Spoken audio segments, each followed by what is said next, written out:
Okay, I thought we would try something that we can do in this game, which is speak to our party members. Let's start with Aloth. Yes? We click on Aloth and we select this dialogue option. Aloth, Aloth looks at you with quiet attentiveness. How may I be of service? Tell me about Adir. I've been gone for more than a year now, but I suspect that I'll always think of the forests and fields of Adir as home. We've thousands of years of history and tradition behind us, and there's a sense of dignity and responsibility that comes with that. Of course, there's baggage as well. Our imperial past is still fresh in the minds of many, as you may have noticed here. Has it been difficult to adjust to the Deerwood?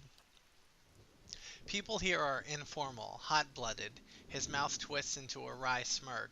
More attentive to insult than to duty, but as long as one avoids provocation, it's easy enough to get along. Yeah, he was the guy who started with those farmers back in the village. He steeples his fingers. I've gotten accustomed enough to keeping my thoughts to myself, anyway. Not really.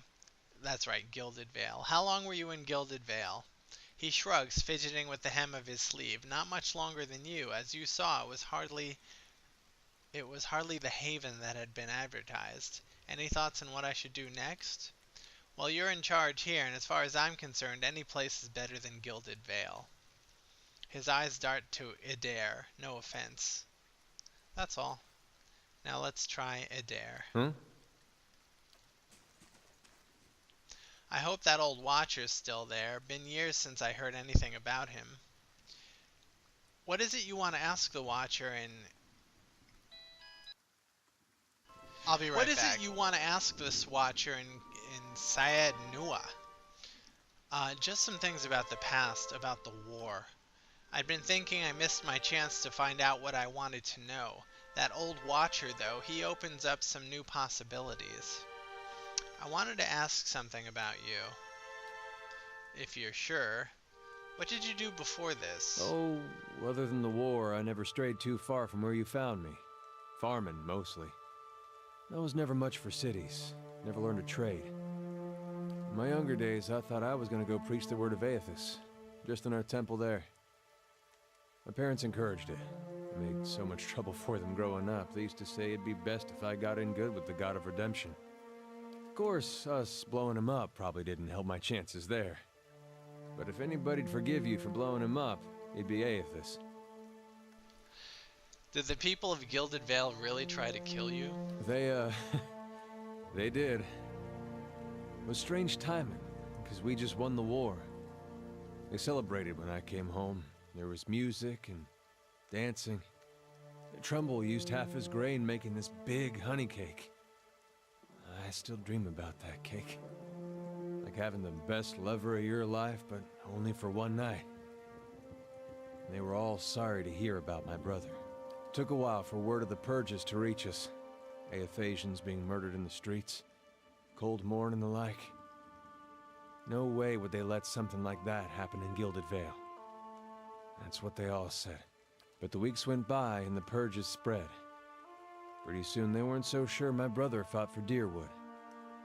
And they weren't so sure I did. Caught me by surprise after all the celebrating. Should have seen it coming after the tailor said he was gonna fit me for some new clothes, but then all he wanted was my neck measurement. Really? Nah, not that last part. But you had to think about it. Says a lot about the place I've been calling home all these years. Why did you stay so long in a town that hated you? Well, I'm sure my parents are still wondering the same thing. The Aothasian purges were like this madness had come over the town, like a disease. Seems like when you see something like that, your instinct is to wait for it to pass, even when you know it probably won't. The family whose farm I worked on, they had a little Hollowborn girl. And they heard the Animancers had this cure, salvation it was called. They went running. This salvation, they were putting animal souls in children. You might have heard about it. Giving them enough personality to care for themselves. You can guess how that turned out. Matter of time, the children broke down. Became wild things. Monsters. Anyway, these farmers put the family dog's soul in their little girl. For a while, the girl, she's making eye contact, she's feeding herself, albeit in a kind of messy way. And one day she snaps. They found her gnawing on her brother's bones. Had to chain her up, put her in a cow pen. Well, the mother, she wouldn't have anything to do with the girl after that. But the father, he'd visit every day, feed her chickens, toss water on her once in a while to get the dirt off.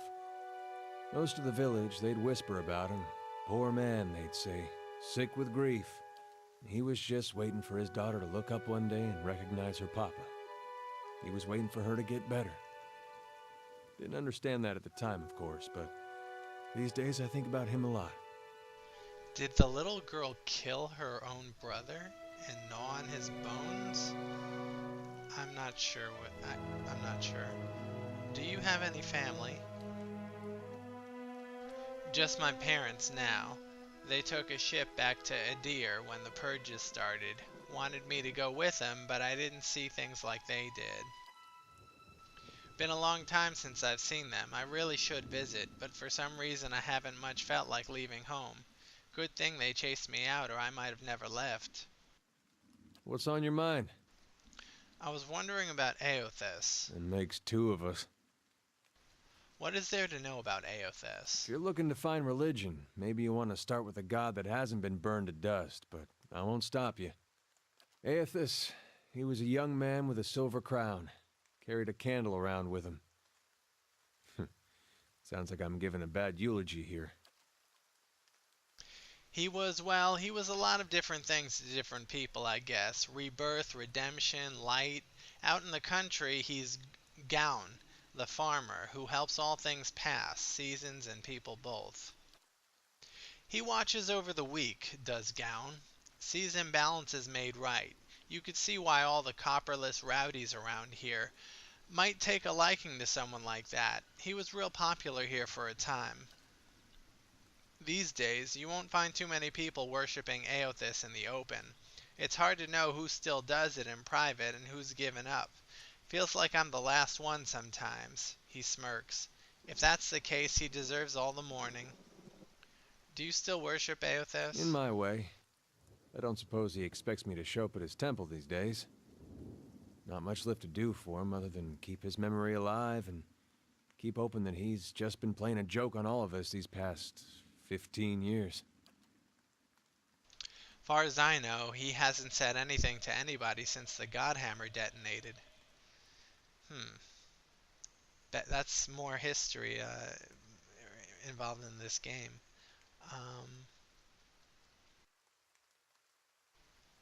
Why worship him then? He grimaces. Well, if it turns out he's not dead and I gave up on him, I'd have betrayed my god twice. Even the god of redemption's gotta have standards. I'd probably be reborn as a fat Omawa's horse. That's not really it, though. Not all of it, anyway. He casts a sidelong glance. Guess it's more I still believe in the things he believed in. I just hope his death doesn't mean the death of those things as well. Sometimes it looks that way. Why did you choose to worship Eothas in the beginning? Raised that way. My family's been Eothasian going way back. Suppose it wasn't much of a choice at first. Don't know for sure why my family started worshiping him. Probably because of Gaun looking after folks like us. He looks you in the eye conspiratorial. Could just as well be that my ancestor did something so bad only Eothas could forgive. It'd explain a lot about where I got some of my less respectable traits. Did you worship him because that's how you were raised? Mm-mm. There was something I genuinely liked about Eothas. Always. Like he understood people better than the other gods. Knew all our flaws and weaknesses and accepted us for that. Folks are at their worst when they're afraid. A god like Eothas, he made you realize there was nothing to fear. Made you a better person. Of course, he goes away for a few years, and look what happens. What made you think Waidwen didn't speak for Eothas? Was his actions. Not when he started his rebellion, and not even when he took over Rhaed Saris. It was when he sent his armies into Dyrwood. Up to that point, he was sticking up for his people. That's what Eothas does, at least the Gon part of him. Those farmers were starving and their government didn't lift a finger. I figured if it wasn't Eothas himself, at least he had the right idea. But then he sent armies across the border, even crossed it himself in the end. Word was he was chasing refugees that escaped the rebellion, wanted to punish them and punish us all for allowing them to live here. That that just didn't fit for me. Those are the deeds of a vengeful god, Skane or Weedica maybe. Or just a man who'd lost his sense. I still have trouble believing it, but there's no one left to ask if it's true. Tell me about the purges. You sure you don't want to talk about something more pleasant? Like the War of Black Trees or the Legacy or something? It's eye-opening, seeing just how naked you are when you've got no god to protect you. The Saints' War was a hard time to be a Deer Wooden. People thought it was the end of times. They talked big about how we were going to defeat a god, but I don't think there was a man from here to the White March didn't think he was going to die. It does something to you thinking you're going to die at someone else's hands. There's a rage that comes, indignation. Imagine a whole country full of that. Might have been Cold Morn that started it. Town near the border. They let Waidwen march right on through. Rest of Deerwood cursed their names until the end of the war. Some say it was the Eothasians there that persuaded the town not to oppose the army. Others said it was just cowardice. It was like the Legacy that way. No one knew the real reason, so they just picked whichever one best suited what they wanted to believe. Either way, that town was burning before the first ashes of Eothas hit the ground, and it felt good to the people here to be in control after being so helpless. So the fires spread. A lot of us Eothasians went the way of our god.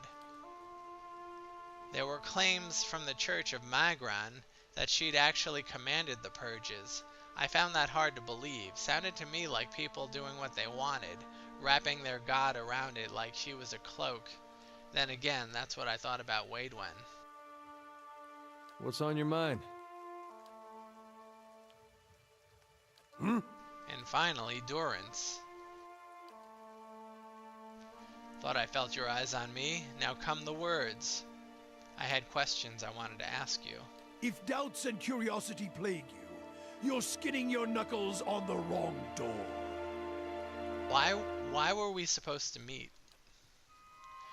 The why of it is you're a watcher, he snorts. A watcher runs two roads of why. For me, it's more a matter of what.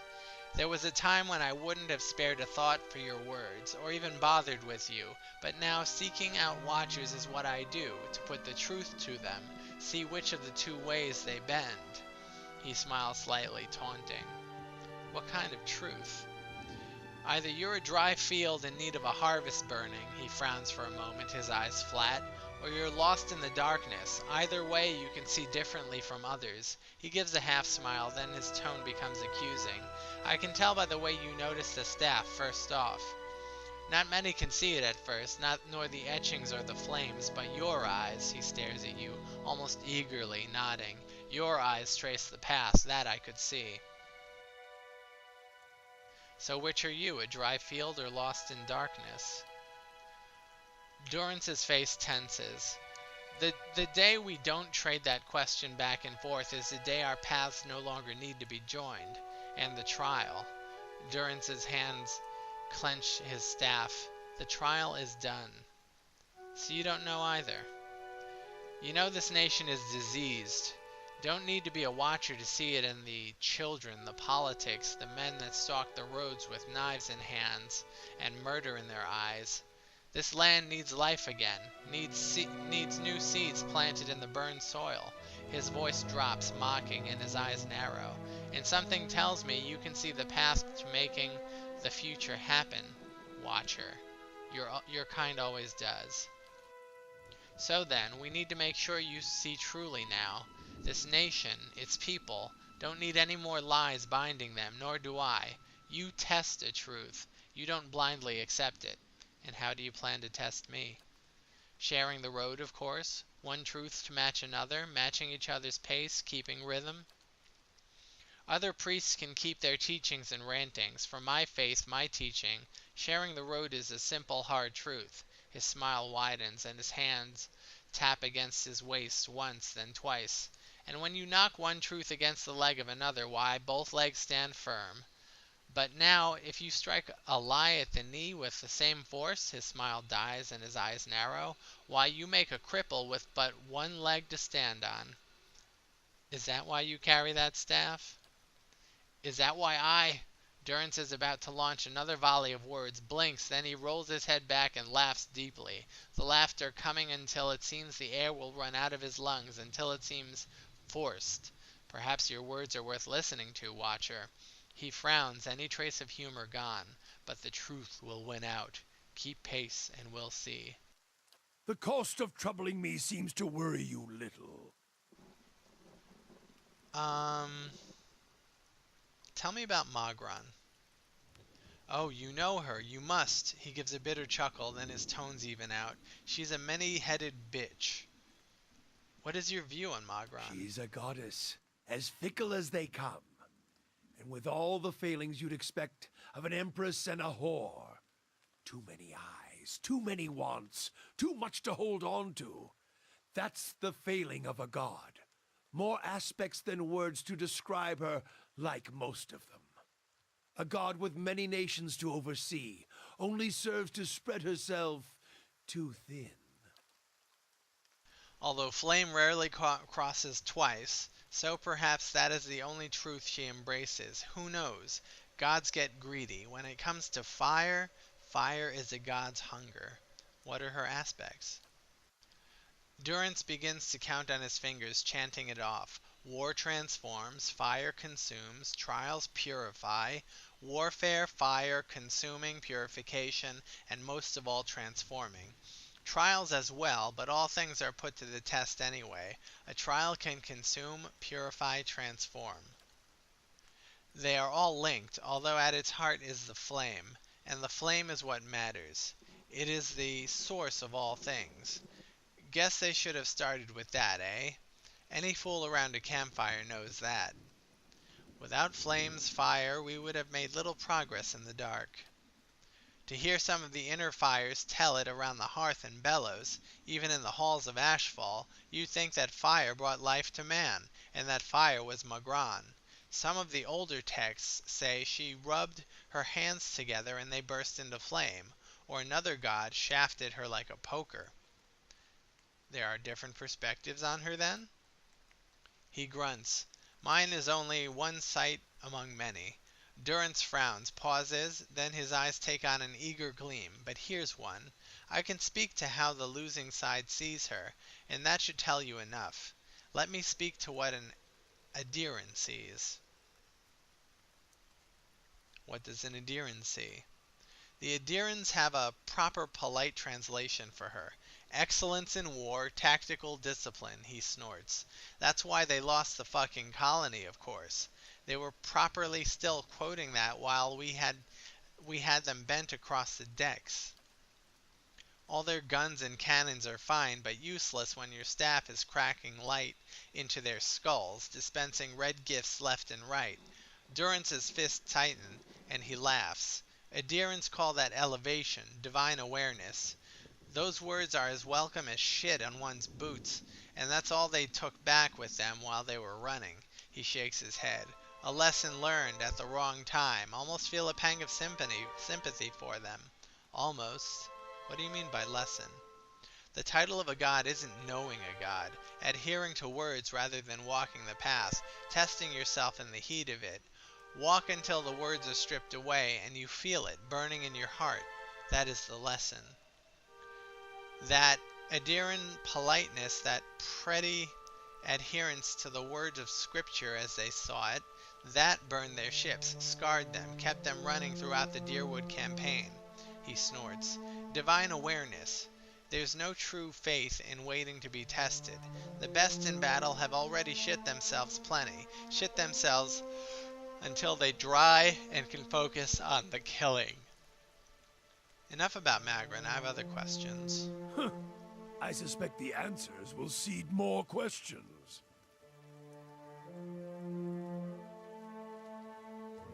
I wanted to know about the region and its history. Durance grunts.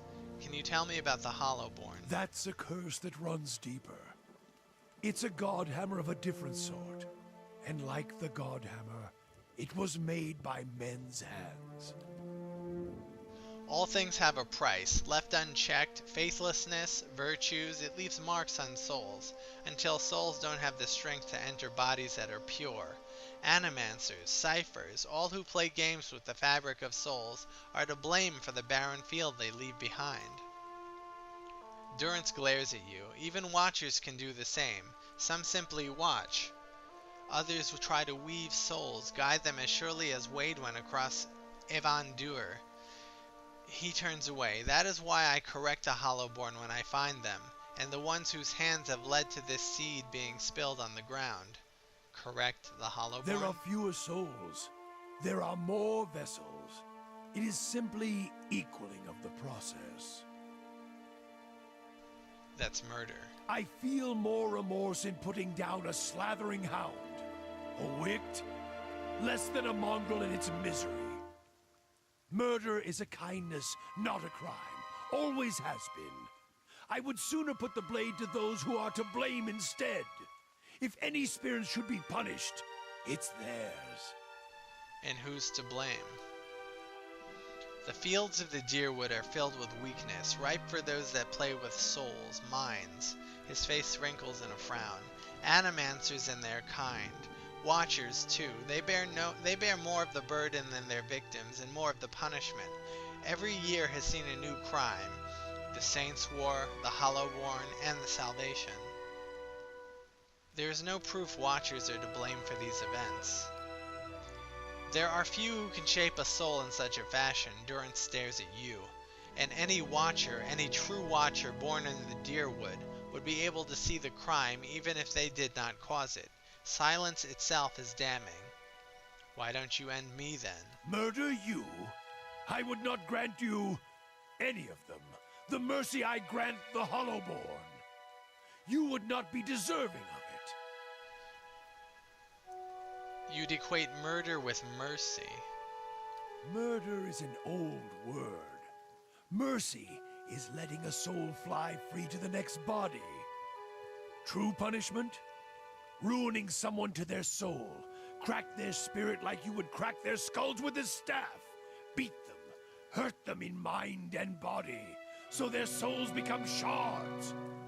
But you leave it inside the vessel, like a bag of glass, to either choke on it, or pass it through their bloody stool. Then, leave it in the body to think on it, like planting a new field with the right seed. That sounds like you've committed it to memory. Many marks may I make upon your flesh, but flame leaves marks that cannot heal. Magran doctrine dictates true punishment is one that remains in memory, in the soul, in the flesh.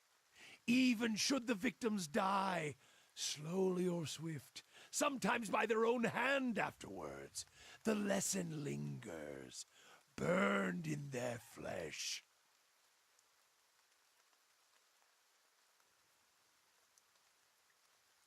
That seems harsh. Have you seen a man branded by flame?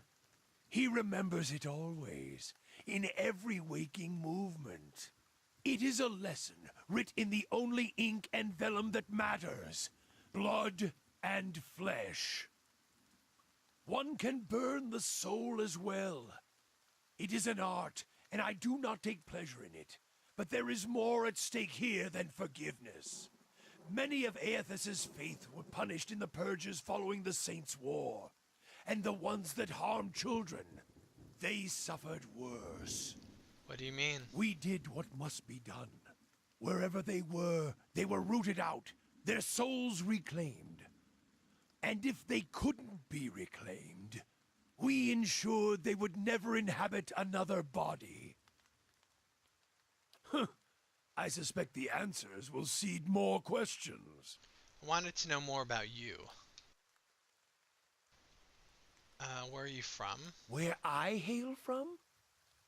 from one of Magran's fires. A cathedral, Ashfall, made of blackened trees. I studied the scriptures there, the fires carved into the land, the trunks of the burnt trees, and in the factories where the rifles and cartridges were shaped. All are chapels in other devotions. Other devotions? Durance nods. For Magran, any fire is enough for worship, physical or not. A blacksmith's anvil, a craftsman's bench, all arenas where fire is waiting to be born. Durance snaps his finger. It just needs a spark, like an alchemical fire, or a spark to cartridges, to speed them to their purpose. Their purpose? Durance tilts his head, thinking. Well, their purpose, then. It was many thens ago. Durance scratches his beard. Beard was a little brighter than now. But yes, cartridges, guns, all had a purpose, and that purpose was punching holes in mages and letting their pompous air hiss out. Durance gives a half smile, then nods. Woke their kind right up and kept them staring at the ceiling in the dark instead of sleeping, that's for certain. Aloth rolls his eyes. Pompous air indeed. A little violence as an accounting, an answer for unchecked power, well, Magran gave an answer to that. Magran put soldiers and mages on equal footing? Durance nods again. Mages were troublesome in that time. Firearms made every man a mage, and a caster's pretty arcane shield was little match for them. It turned each commoner into a beast that could spit fire. It leveled the field of battle, that's for certain. Made many a mage a grave. Tell me more about Ashfall. Keep troubling me, and I may extend the tithe bowl for each question. Enough questions for now. Let the road keep us until the next campfire. Let's try talking to him again. I have questions. If doubts and curiosity plague you, you're skinning your knuckles on the wrong door.